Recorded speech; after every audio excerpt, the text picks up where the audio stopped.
ایک عالمہ نے شادی کے وقت اپنی بیٹی کو چند نصیحتیں کی کہ بیٹا اگر ان پہ عمل کرو گی تو ساری زندگی نہیں پچھتاؤ گی۔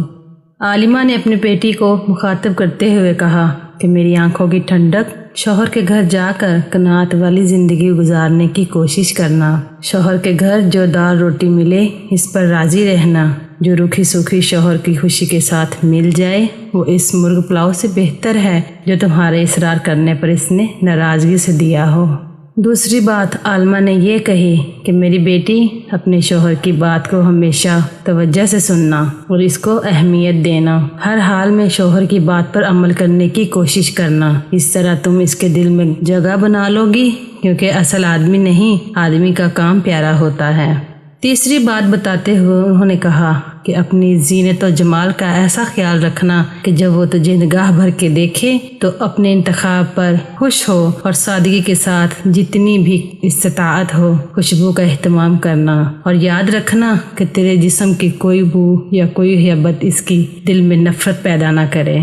چوتھی بات بتاتے ہوئے کہا کہ میری پیاری بیٹی اپنے شوہر کی نگاہ میں بھلی معلوم ہونے کے لیے اپنی آنکھوں کو سرمے اور کاجل سے حسن دینا، کیونکہ پرکشش آنکھیں پورے وجود کو دیکھنے والے کی نگاہ میں جچا دیتی ہیں۔ غسل اور وضو کا اہتمام کرنا کہ سب سے اچھی خوشبو ہے اور لطافت کا بہترین ذریعہ بھی۔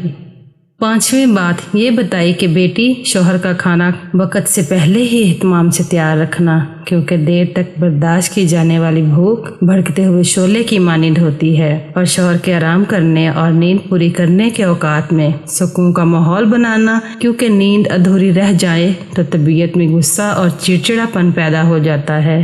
چھٹی بات یہ کہی کہ بیٹی شوہر کے گھر اور ان کے مال کی نگرانی کرنا، یعنی اس کی اجازت کے بغیر کوئی گھر میں نہ آئے، اور اس کا مال نمائش فیشن میں برباد نہ کرنا، کیونکہ مال کی بہترین نگہداشت حسن انتظام سے ہوتی ہے، اور اہل و عیال کی بہتر حفاظت حسن تدبر سے ہوتی ہے۔ عالمہ نے ساتویں بات بیٹی کو بتاتے ہوئے کہا کہ شوہر کی رازدار رہنا اور ان کی نافرمانی نہ کرنا، کیونکہ ان جیسے باروش شخص کی نافرمانی جلتی پر تیل کا کام کرے گی، اور اگر تم ان کا راز دوسروں سے چھپا کر نہ رکھ سکی تو شوہر کا اعتماد تم پر سے ہٹ جائے گا، اور پھر تم بھی ان کے دو رخے پن سے محفوظ نہیں رہ پاؤ گی۔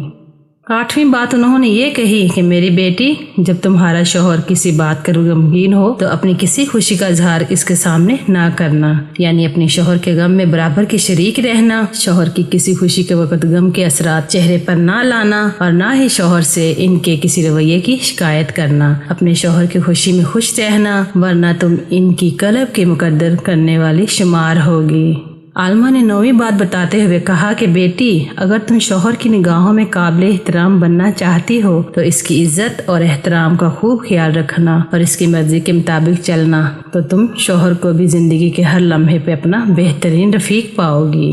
عالمہ نے 10ویں بات بتاتے ہوئے کہا کہ بیٹی میری اس نصیحت کو پلو سے باندھ لو اور اس پر گھرا لگا لو کہ جب تک تم ان کی خوشی اور مرضی کی خاطر کسی بار اپنا دل نہیں مارو گی، اور اپنے شوہر کی بات رکھنے کے لیے تمہیں اپنی پسند و ناپسند اور دیگر کئی خواہشات کو دبانا ہوگا۔ اگر تم ایسا نہیں کرو گی تو تمہاری زندگی میں خوشیوں کے پھول نہیں کھل سکیں گے۔